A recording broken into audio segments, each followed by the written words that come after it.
Huh? Right, so let's get started. So, as usual, let's recap what we learned last week.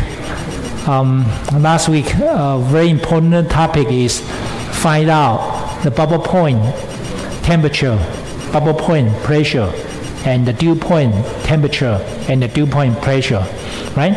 So I summarize these four things like bubble point and the dew points using these four slides, right? So the first one, in order to find out bubble point temperature, we keep the pressure as a constant, right? And we increase the temperature, so we'll get the first bubble. So what we want to know is what is the bubble point temperature, and also what's the mole fraction of this bubble for all the components, right? So the first one, in order to find out the temperature, we need to use this equation. That means the total pressure equal to the partial pressure, right? Total pressure equal to the add up of the partial pressure. But the partial pressure, using this equation, Dalton's law and Law's law, and you can get this. So in order to find out bubble point temperature, you need to use trial and error to get this one, right? To get this one. And how do you use trial and error to find out the bubble point? Using Anthony's equation. I hope you went home and practice in this weekend or last week. And after you find out the bubble point temperature, you need to find out the mole fraction, right? Mole fraction and partial pressure. I'm sure you know this already because we talked about this before. And again, if we keep the temperature as a constant, we decrease the pressure. So you will also get a first bubble come out. And we want to know the dew point pressure and also, the bubble point pressure and also mole fraction in this bubble for all the components. So again, we use the total pressure. Is the sum of the partial pressure, right? So this is the one, and because we know because we keep the temperature as a constant, so this temperature will be none, and then we can use Dalton's equation to get this one. So in the end, we don't need to use trial and error. We can get the bubble point pressure. So once we get the bubble point pressure, and we want to know the molar fraction. Mole fraction is using this one, right? Using this one. So you'll get this. Okay. And also partial pressure. So in order to get the bubble point temperature, bubble point pressure. And in order to get dew point pressure and dew point temperature is that if we want to do the dew point temperature, we keep the pressure as a constant. Right? So every time when you want to do the bubble temperature, you need to do trial and error. But this time it's different because the dew point, you need to use the molar fraction in the liquid phase get together and equal to 1. And you use trial and error to get the dew point temperature. Again, trial and error using Anthony equation to get the vapor pressure of A, B, C, D components. Okay, and after that you get the molar fraction. So in order to get the dew point pressure, you don't need to do trial and error, but using the same equation. Okay, so I think we already introduced this. And the next topic in last week, we talked about there are only two components in a system. This is what we call binary systems. of course, they need to follow these two binary. Need to follow the ideal equation. Does anybody want to tell me the requirement of the ideal solution? 0.5 point. Does anybody want to tell me the requirement of the ideal solution? What kind of system we can call ideal solution? What kind of system? Anybody want to tell me? 0.5? Yes.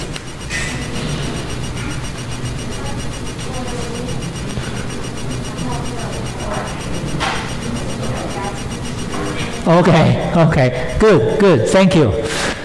If you, because I don't want to repeat, but you go home and to find out in your lecture note. Right, and what else? I don't know, we don't have time, but anyway. Right, so after that, so this is the diagrams we use in order to, then you have a, you don't need to do trial and error, you don't need to use equation, you just using this diagram to find out the bubble point temperature, bubble point pressure, or bubble point, dew point temperature and dew point pressure, using these diagrams. Not only this, but also you can find out the composition in the bubble point, in the bubble, or the composition in the droplet.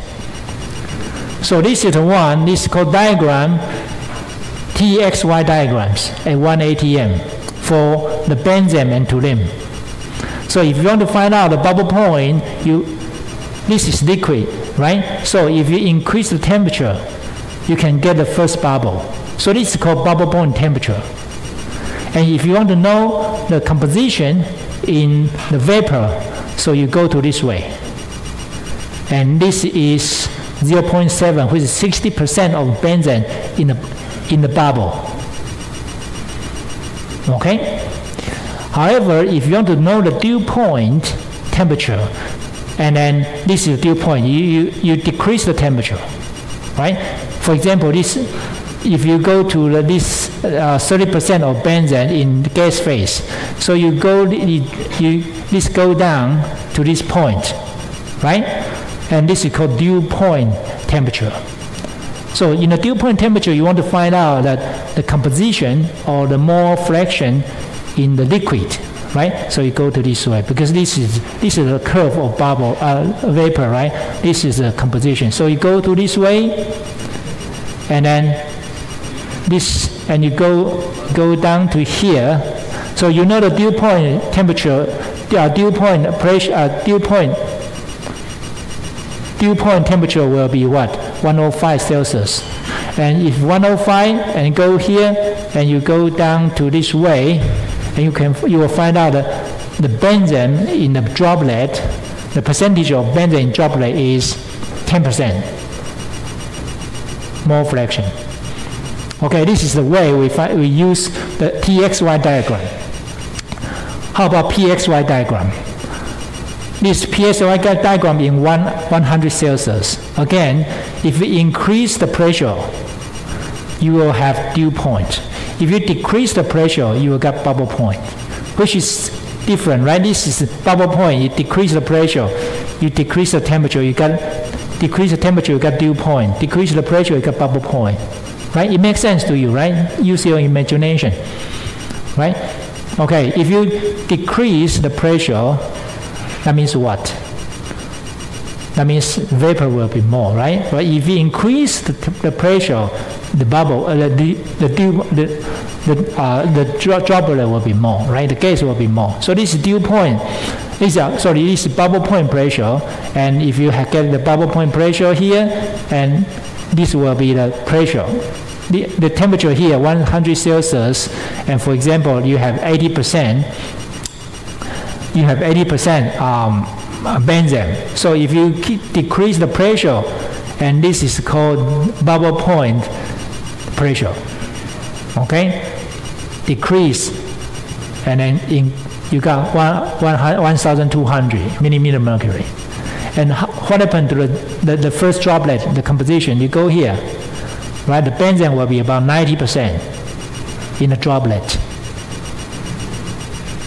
Oh, sorry, in the bubble, sorry. It's a bubble point, right? And the dew point is here. Again, you go to this one and you get this. So let's do an example for you to know this today. We start from here today. So this is example. This is example. The example is a liquid mixture continuously vaporized. So this is liquid, right? This is liquid. Liquid here, and benzene to them. So you vaporize, you continuously vaporize. So the example tells you that you have 50% more benzene and 45% to them liquid mixture. So in liquid you have 50 benzene and then 45 to them percent, 45% to them, and 1 atm. Okay, so this is the one. And then so you keep the pressure as a constant. Of course, this is 1 atm. You keep the pressure as constant. So what can you get the first bubble out? Increase the temperature or decrease? Increase, right? Increase. Imagine, think of water in this case. How can you get the vapor, water vapor? Increase the temperature, right? Increase the temperature. So you increase the temperature. So, but you don't know, but because this is not water, because water ATM, this benzene to them. So you have a first drop, and then you want to know the composition of the benzene and toluene. Okay, so this is the diagram you want to use. We call TXY diagram. The TXY diagram is that this is the x-axis represent the percentage of the benzene, right? Mole fraction benzene. And we know in the liquid it's about 55. So here is 50, right? 40, 50, 60. So 55 is somewhere around here. Okay? So 55 here. And then you increase, so you have some, so this is liquid, right? Liquid. So you increase the temperature. And when you and this one is the 90. What does that mean, 90? 90, this is bubble point. Okay, this is bubble point temperature. Okay, bubble point temperature. 55 here, 55, right? 55. Benzene increase the temperature and go up here. The bubble point is 90. So when you increase temperature up to 90, you'll get first bubble. And what's the composition of the benzene and toluene in gas phase? Go to this. So the mixture will begin boil at 90. This is 90. Okay, and if you find out the composition of this bubble will be this one. Use the red dashed line here, go up to vapor, the vapor curve here, and go down. That will be like 76, 78, something like this.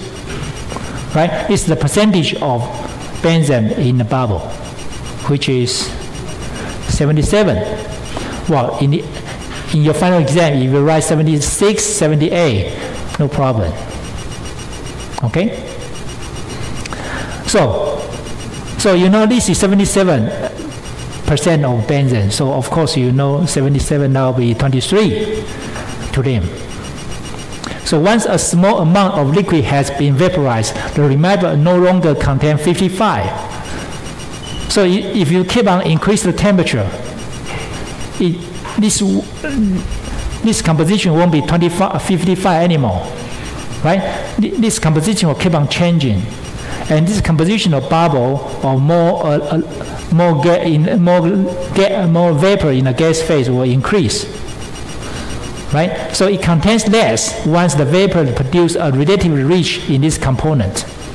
So if you keep on increasing the temperature, what happens? From 95, 100, 105.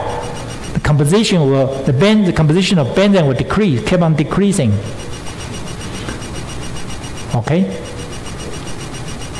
So So the temperature of the system readily rises as more and more liquid is vaporized, and the composition of the both phases change continuously during the process. So X benzene, X and Y benzene will keep on changing. This will keep on decreasing, this will keep on increasing. Okay? Right. So now let's go to the example 6.4-4, bubble and dew point temperature calculation. So this is bubble. This is, so this one, the question 1 is that 40% benzene and 60% toluene liquid mixture. So this is liquid mixture at 1 atm. So all the liquid here. If a mixture is steadily vaporized, steadily vaporized means what? Keep temperature, pressure as a constant, you keep on increasing the temperature. Right? Until it remains liquid, contains 25 benzene. What's the final temperature? So if you want to know, the liquid contains 25% benzene. So 25 benzene is somewhere around here. Right? So what's the temperature? So in the beginning, let's find out what's the bubble point in this case. So 0.4 benzene, 0.6 toluene. Right? So 40% benzene, 60% toluene. And then we keep the pressure as constant, which is 1 atm. And then temperature here, increase the temperature. But at this moment, we don't know what's the temperature. The first bubble come out, again, we want to know the composition. So let's make a table here. So the composition of the benzene, which is 0.4. Okay? And then if we increase, and what's the bubble point? 0.4 here. So if we increase the temperature, and then the bubble point will be what? Somewhere around here, right? So it's 94, 93. So it's here, right? So 95 in this case. Okay? So the bubble point in this system will be 95 if we have 40% benzene and 60% toluene. And what's the composition of the benzene in the liquid phase, in the gas phase? The mole fraction. You go to this way, right? Using red dash and go down, which is 60. They say 62. Okay. Well, I'm right. It's 62. I guess right. So 62. So at this moment, temperature is 95, and the benzene will be 62%. And the question asks you, if you liquid only 25% benzene, what's the final temperature? So let's find out where is 25. 25 is here, right? 25 is here. So it's 25, and then at that moment the temperature will be what? 100. The composition in the liquid phase, in the gas phase, will be what? When we go through here, that will be about 45%. Well, I guess right again. So this is much easier compared to using Law's law and Dalton's law and also Henry's equation, right? Anthony's equation.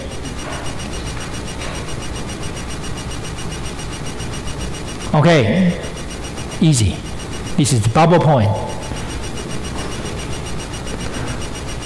Right, how about dew point? Dew point is that, so using TSY diagrams, estimate the dew point temperatures and the equilibrium liquid composition associated with the vapor mixture of the benzene and toluene containing 40% benzene and 1 atm. So at this moment, they tell the example tells us that you have benzene and toluene, and benzene has a 40% in gas phase. So of course, toluene will be 60%. Right? Right? And then you keep the temperature, you keep the pressure as a constant. and you start to what?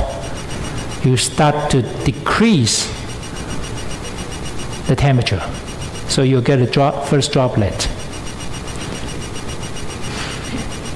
Right? You start to decrease the temperature. And then you understand the benzene is 40%. Right? Benzene is 40%. So let's make a table again. So benzene is 40% in Y is this, right? 40 in gas phase. So it's 40. And what's the dew point? Dew point, you decrease the temperature, right? The 40, right? You decrease the temperature. Decrease the temperature. Decrease until vapor here, which is 40. So the dew point temperature will be what? 102. Right? Somewhere around here, 100, right? 105 is about 102. How about the composition in liquid phase?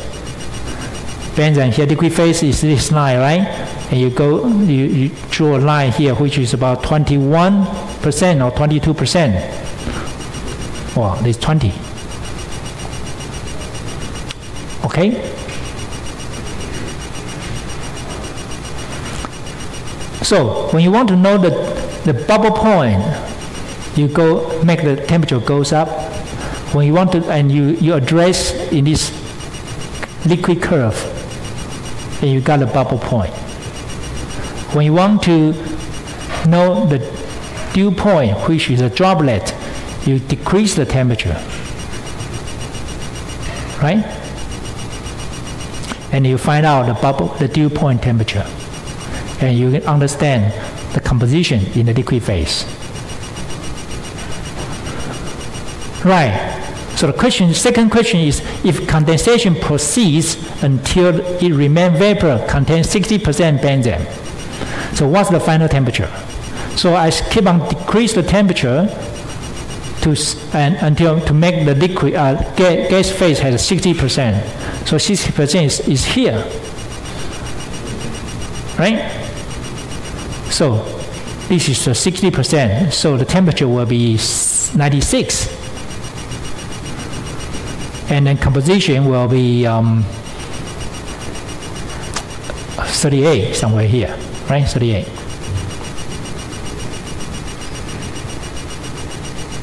Okay, this is much easier, right? Much easier. So this tells us that the temperature of the system steadily decreases as more and more gas is condensate. So if you keep on decrease the temperature, of course you will have more liquid. And the composition change, as you can see, it changed from X-benzene from 20% becomes 38%. So the liquid increased, the benzene, composition of benzene increased. It depends on which benzene to learn, right? Which component has a better volatility. Okay, so you can see something like this. So this is vaporization, and let's skip this. So you know that vaporization and boiling are different, right? Okay, so next is a mixture of the 70% benzene liquid and 30% benzene toluene system at 1 atm. Okay, distilled in the batch distillation column at 760 millimeter mercury. Of course, it's 1 atm. So you want to separate these two. Okay, that's what we call distillation, right? Distillation column. So estimate the temperature at which the boiling begins and the initial composition of the vapor generated. So in the distillation column, you start to increase, and you realize what's the first bubble come out. So again, you have 70 here, right? You want to know the bubble point. So the pressure, you keep the pressure as a constant. you start to increase the temperature. You have liquid benzene 70% and 30%, and then you have a temperature. So the first bubble, again, you want to know the composition. So Bx will be 70%. So 70% here. You go up. So this is the first bubble, which is what? 86, somewhere here, right? 87, anyway. And the composition is go to this way. Okay, which is 88. So if it's 88 for benzene, that will be 12 for toluene.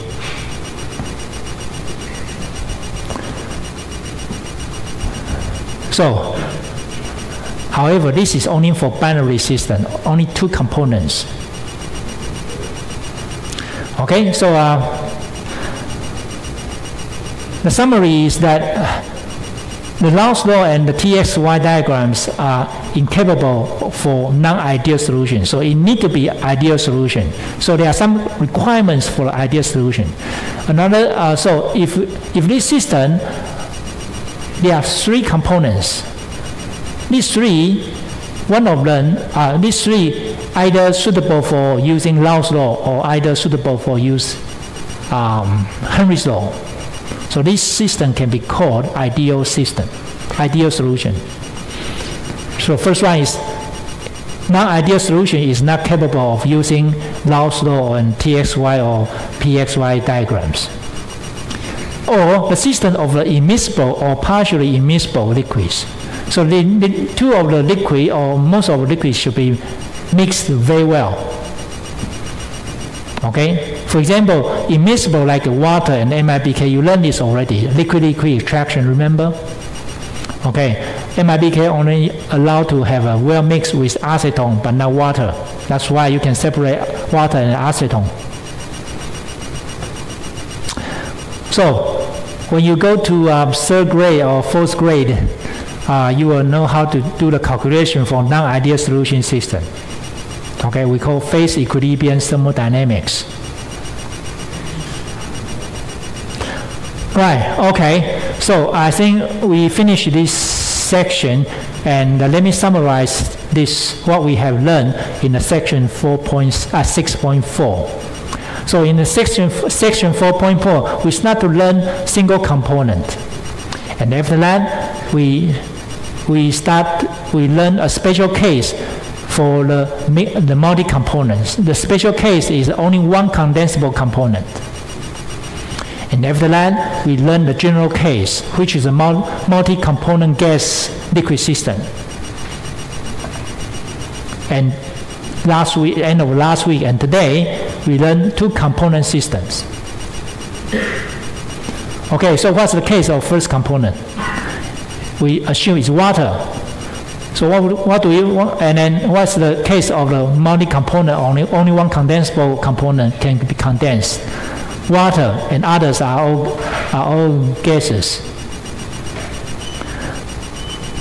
So the case of the multi-component gas liquid system is there might be 2 liquid component can be condensed, like water and SO2.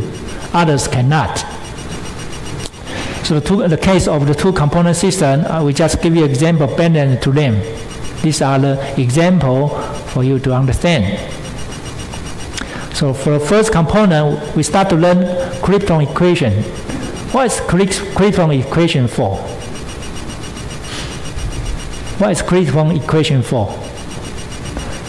We want to know the latent heat, right? We want to know latent heat using the Krypton equation. And then we start to learn Clauser's Krypton equation. If we have latent heat from the Krypton equation, and we got the B, and we can find out what? We can find out vapor pressure. And then after that we learn Anton equation. You can have Anton equation, and then we learn the Koch chart. Koch chart is the vapor pressure versus temperature. So this is what we learned in the first part. The second part is that only one condensable component. So Law's law, special case for Law's law is this one. So you used to have xi here, but xi is equal to 1. So you have a special case for the Law's law. Right? And after that, we learn what is superheated vapor. What is superheated vapor? So you don't have liquid at all. In the system, there's no liquid. So it's extremely hot. The temperature can go up very high, like vapor steam, right? We use a turbine in the power station as an example. Remember? So this PI always less than the PI star. It's a saturated vapor pressure. Okay? And we start to learn the dew point. Decrease the temperature, we got dew point. And for the multi-component gas liquid system, we learn Law's law and Henry's law, right? And we also learn what is ideal solution. And importantly, we want to know how to do the calculation of dew point and bubble point in terms of temperature and pressure. We bend them to learn TXY diagram, right? Okay? TXY diagram, PXY diagram. Okay, so that's it in this section. So before we move to the 6.5 solutions of solid in liquid, just now we learned gas liquid system. And section 6.5 we want to learn liquid solid system. Okay? Gas liquid and liquid solid. Is it wonderful? You learn everything. Okay. So the section 6.5 is regarding the solutions of the solids in liquid. Again, we want to know the solubility and the saturation. We already learned what is saturation and equilibrium in gas and liquid system, right? That's what we call VLE, vapor liquid equilibrium. And now we want to know liquid and solid equilibrium, or how many solid can be solved in the liquid, and when it will get saturated. So it's easy. Just think of, you have a cup of water and you have a teaspoon of sugar, and you put the sugar into the water, and you want to make a sugar water, right? You want to make water sweet. So what's the maximum amount you can put into the water? Okay, this is what we call solubility. So solubility of a solid and a liquid is a maximum amount that substance that can be dissolved in a specified amount of the liquid in equilibrium. You don't need to put water, you don't need to put sugar, you can put salt. You can put any chemicals, right? So the solubility of the ionic compounds in water is if you put, what's the ionic compound? Ionic compound is you have cation and anion. In the substance, you have cation and anion, and you put this substance into the water or in the solvent. The substance can dissociate, become cation and anion. So some ionic compounds like salt dissolve in water, which rises because of the attraction between the positive and the negative charge. Why cation and anion can be pulled apart away from the substance? Because of water, right? Water is a kind of polar molecules, right? You have attraction for the ions. So for example, silver chloride will become silver cation and a chlorine anion in the water. So the salt, the positive ion, silver positive cation, attract the partially negative oxygen. So this one cation will attract oxygen here. Okay, because oxygen has a lot of electrons.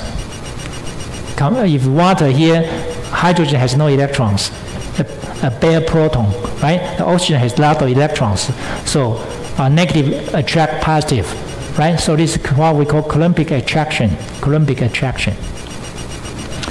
And the chlorine anion attract the partially positive hydrogen in the water, right? So chlorine has a lot of electrons, and hydrogen has a bare proton, so they attract each other. Again, Coulombic attraction, right? So this is the diagram for you to know that this is the anion with the proton, hydrogen, and this is a cation with the oxygen. Okay, and these two are all called hydrated ions. Hydrated ions, because this was surrounded by the ions, cation or anion are surrounded by water.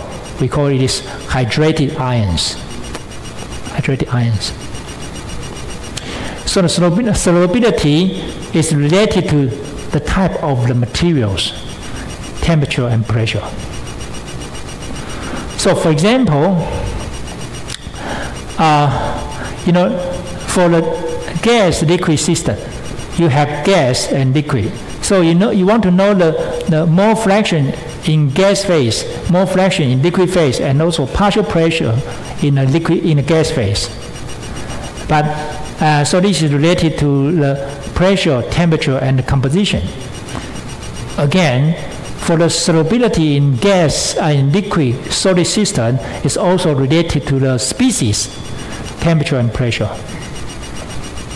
So solubility is a function of species you use, temperature and pressure. So for condensed phases, the pressure dependence of the solubility is typically weak and usually neglected in practice.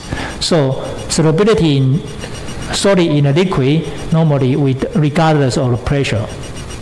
So we can know that solubility can be a function of species and temperature. So you split this in two parts. The first part is if you keep the temperature as a constant, so solubility will be a function of species. So what does that mean, species?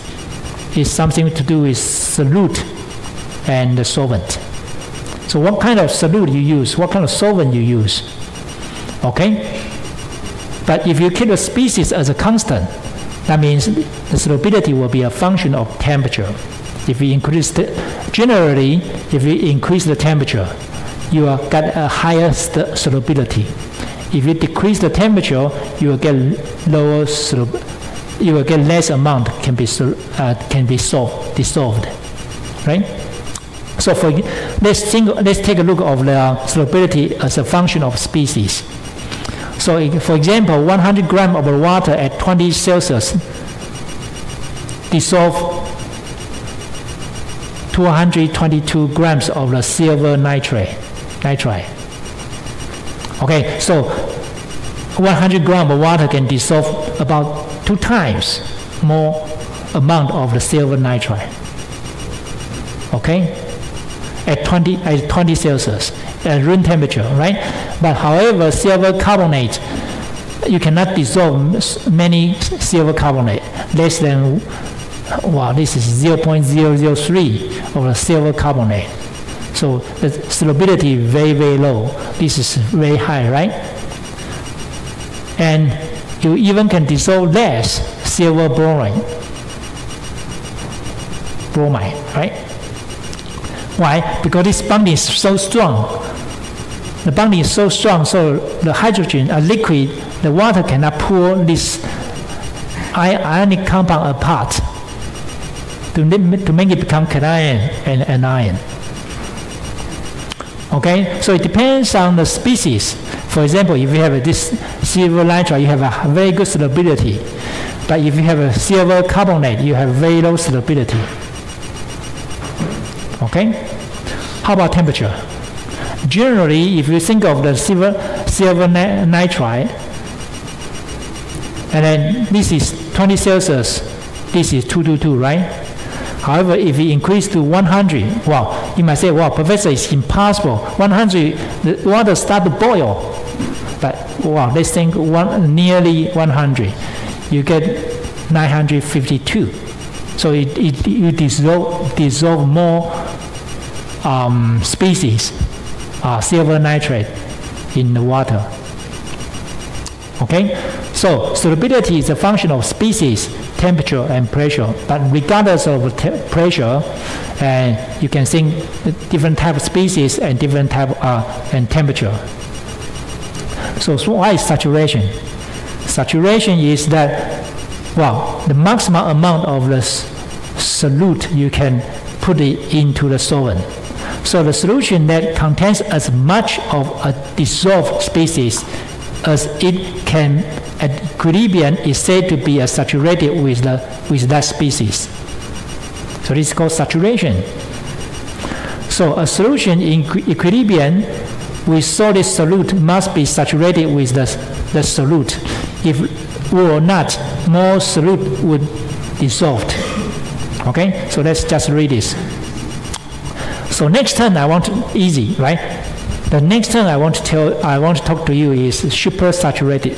You know, we learn saturation is it reached the equilibrium. There's no more solid can put it into the water or can be put it into the solvent. But what is supersaturated? So supersaturated is if a saturated solution is cooled. For example, if our saturation system was 50 Celsius, and the system starts to cool down, reduce the temperature from 50 to 40. So what happened?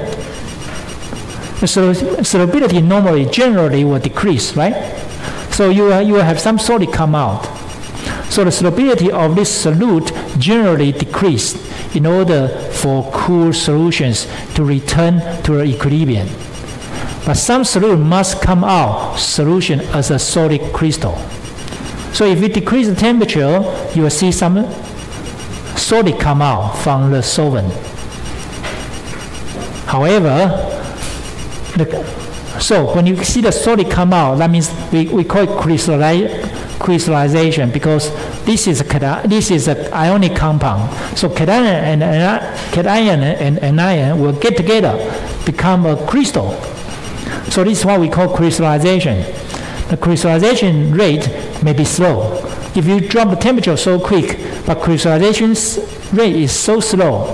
However, so that the metastable condition can exist, okay, in which the concentration of the solute is higher than the equilibrium value at the solution temperature.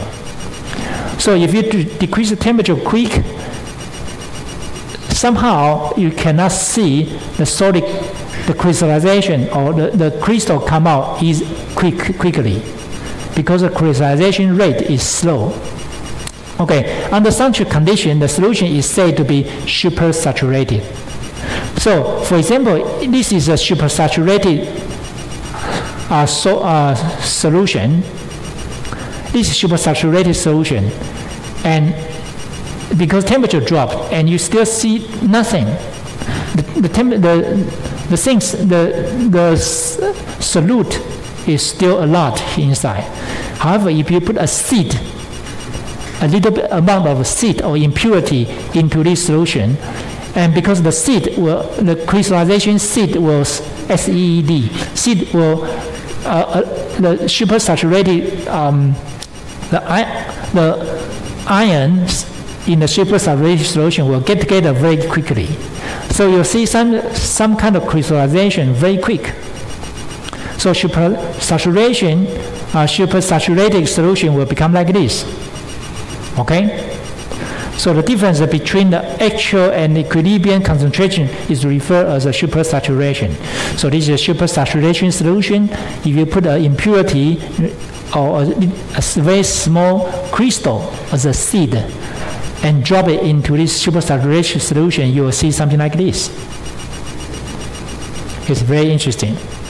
So I want to show you a video which demonstrates how to see the supersaturated solution. Of course, if it is a saturation solution, you put a C into this solution, you see nothing. Okay? Unless this is supersaturated solution, you will see some crystal come out very easily, rapidly. Why are we going to use this superheated No, saturated, supersaturated solution. Of course, just now the video told you that you can use this, because if this you put this in, you will get to make liquid become solid. What happened? It produces the energy. The form of energy is the heat. So you can keep your body warm, right? Like 暖包, right? Okay. So it generates heat, but this is not. But this is one of the examples tell you that you can also produce using supersaturated solution to produce a very nice crystal. So this very nice crystal can be used for many can be used for some applications. For example, this component, this kind of crystal can use for laser applications. Okay, so just for your information. And supersaturation also used in the carbonate water. Carbonate water, you have Coca-Cola, you drink Coca-Cola, right?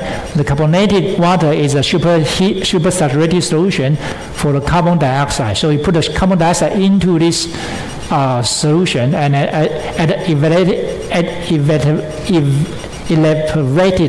pressure in the bottom. So you have pressure in the bottom, right?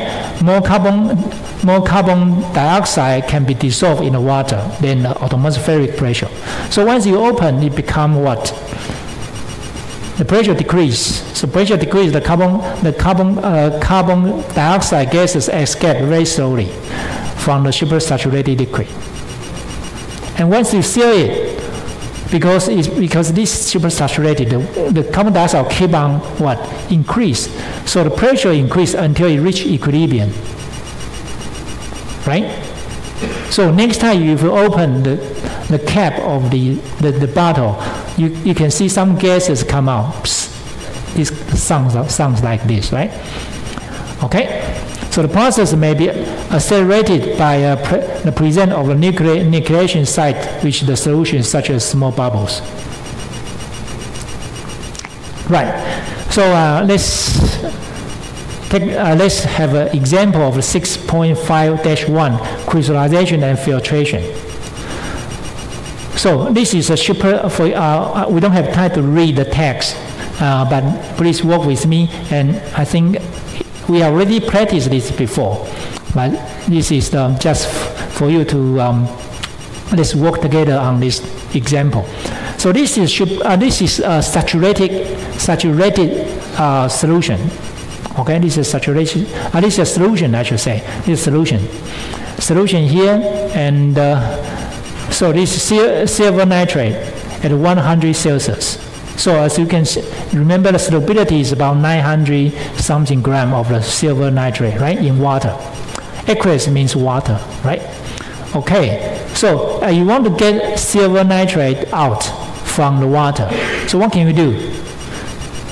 You have a crystallization. You need to do crystallization process. So this is 150 kilograms of this solution, and is fed into a crystallizer, and you reduce the temperature from 100 Celsius to 20 Celsius. So what happened? So this solution has a silver nitrate and water, right? And if you reduce the crystallizer from 100 to 20, what happened? So silver nitrate will condense and become two layers, right? To have liquid and solid. So liquid will be what? Saturated solution, right? And solid will come out. So at this moment, silver nitrate is the solid part, and you have solution part, right? The solution part means there are two components. One is silver nitrate, which is in the form of iron, right? And then this and water. So the solid is silver nitrate, and then liquid has silver nitrate and water. So you are okay with me, right? At this moment. And then once the crystallizer produce some solid come out, and you need to what? You need to do the filter. Remember, we learned this. I just make an example for you. This is called rotary vacuum drum filter. I hope you still remember rotary vacuum drum filter. So this one will separate solid and liquid. So this is called filtrate, which is solid solution. So this solution is a saturation solution, which is saturation silver nitrate in the water. This is called filtrate, right? Okay, and then this again, this saturated solution has a silver nitrate and the water. And for another one is called cake. The cake is wet, right? It's not 100% dry, so you still have water, saturated silver nitrate water, and also the dry silver nitrate. So this cake is wet. So it's 80% solid crystal and 20% saturated solution. So once you want to do the mass balance, you have to do silver nitrate as a solid, which is solid crystal. And the solution contains saturated solution, silver nitrate and the water. So you need to roll down something like this. And then after that, because this is a wet cake, so you need to do drying process. Drying process is what? You get the pure water come out, and you have what? This is water vapor, and you have a dry crystallized silver nitrate.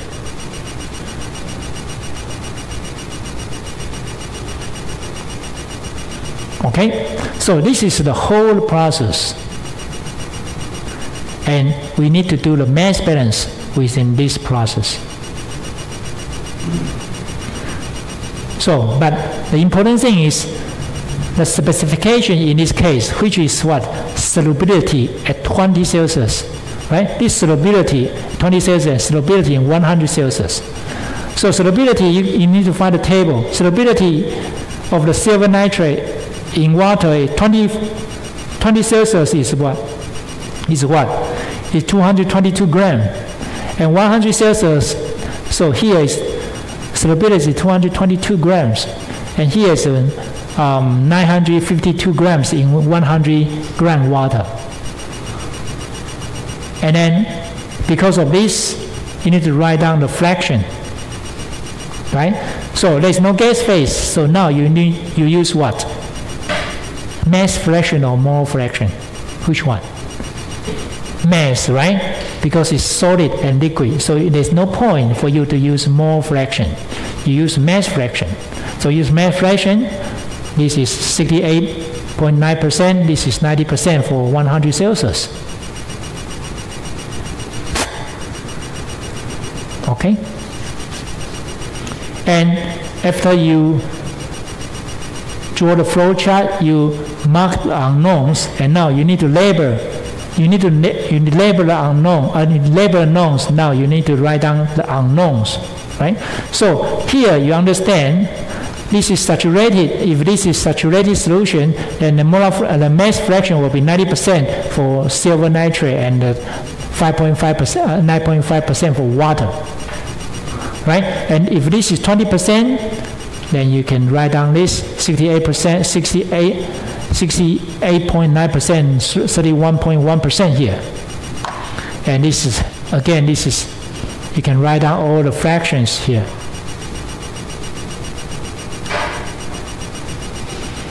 And now you mark all the unknowns. You need to label unknowns here. So you have everything in this stream, and you need to mark unknowns in this stream, right? Mx in solid and My in liquid, and then this is Mx, M1, and then this is cake, wet cake, M2, and solution, M3, and water, So you know, this is what we call specification. M2 is equal to 0.8% of M2 plus M3, because 80%, there are 80% of solid crystal in cake. So this is what we call specification, right? Okay, and then this is M4 and M5.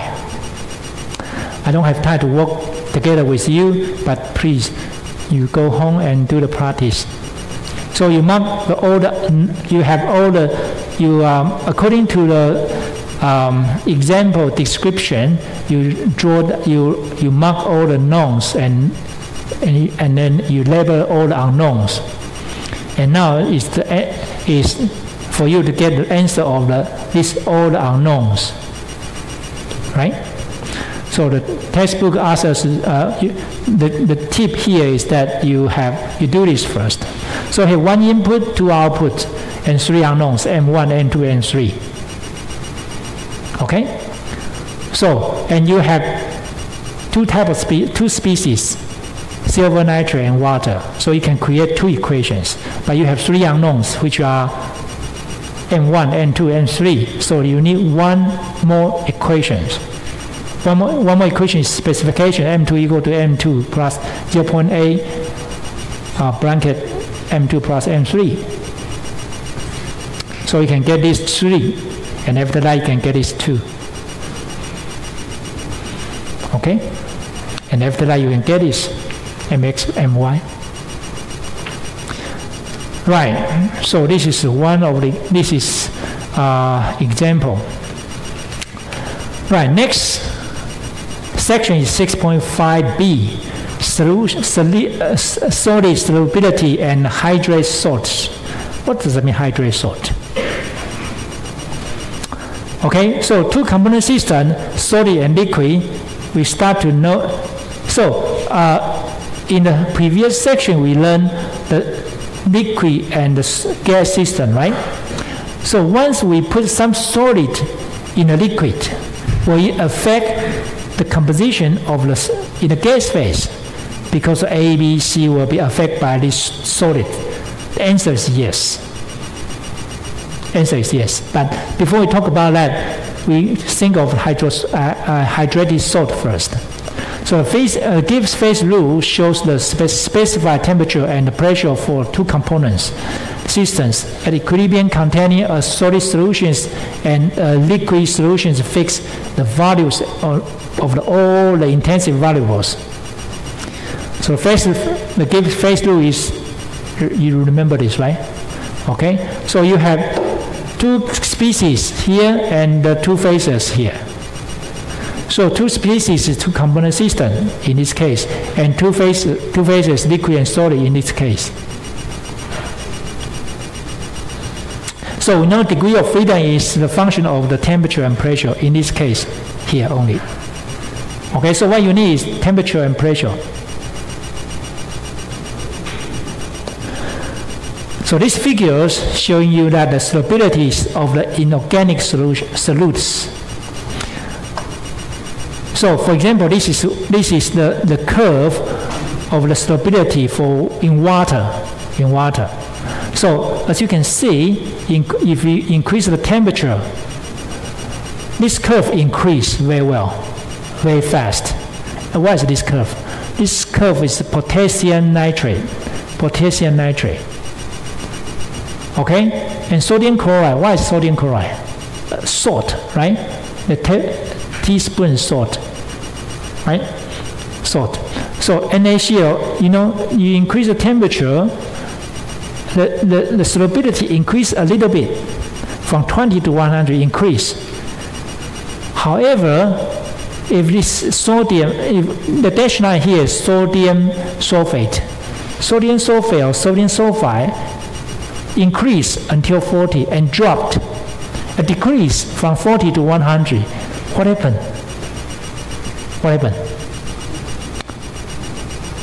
Because of the property of a liquid and the solid are only slightly affected by the pressure, the single part of the solubility versus temperature may be applicable over a wide pressure range.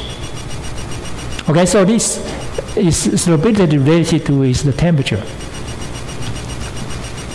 So for example, sodium chloride barely change, right? Barely change from 10 to 100. A potassium nitrate, increase a factor of 10, increase rapidly. And sodium sulfate decrease after 40. Why decrease at 40? Because what we learn is hydrate salts. The sodium, this salt trapped water, so it cannot be dissolved anymore. Okay? So why this happen? It's called sodium sulfate. So as you can see, most of the chemical or most of the ionic compound or inorganic compound, the solubility increase with the temperature, most of the compounds. However, some of the cases are different, like this cesium sulfate is decreased all the time from 0 to 100 and keep as a constant from 40 to 100, for example. Okay? Right. So I think I will skip this example and showing you this one. So this is hydrate salt. This is one of example of hydrate salt. Hydrate salt is sodium sulfate. This chemical will trap 1 mole or 1 molecule or 1 molecule will trap 10 water. So this is hydrate. This is what we call hydrate. Okay, that's why the solubility dropped, because this started to form the hydrate at the temperature of 40. So the solubility won't increase anymore. So one of the very interesting example is this cobalt chloride. Cobalt chloride trap water. So if the cobalt chloride is dry, it's the color of blue. And when the cobalt chloride get water, it becomes red. And this kind of hydrated salt. Okay, so if you put this chemical into silica gel, and it was dry when it's blue, and when you get water, it's red. Right? So this can be a kind of indicator, or it can absorbent for water. Right? Okay? So this can be a what? 干燥剂, right? 干燥剂. So if you have a lot of water, and this pack of the silica gel become pink, you know what? A lot of water inside this container for your camera, or for your very expensive camera, or for some nice food or something. Okay, so a certain solute crystallized from aqueous solution, the crystal are hydrated salt containing water molecules bound to solute the molecules. Okay, so the last page. So this hydrated salt, the water of the hydration is that the numbers of water molecules associated with each solute molecules vary with the crystallization temperature. So this is one of the example called magnesium sulfate. Magnesium sulfate is that magnesium sulfate can present in different forms, like the dry magnesium sulfate, or 1 crystal water, 1 water, 6 water, 7 water, 12 water. So if we increase the temperature, this is 6 water is from temperature 48 to 67. But if you increase the temperature, and then the water will get less and less, of course. Water what? The energy of the temperature represents energy. If you have a high energy, water will escape, right? Especially 100 Celsius, water will vaporize easily. But if your temperature is low, you have more waters trapped into this chemical. So this is what we call hydrated salts. Okay? Right, I think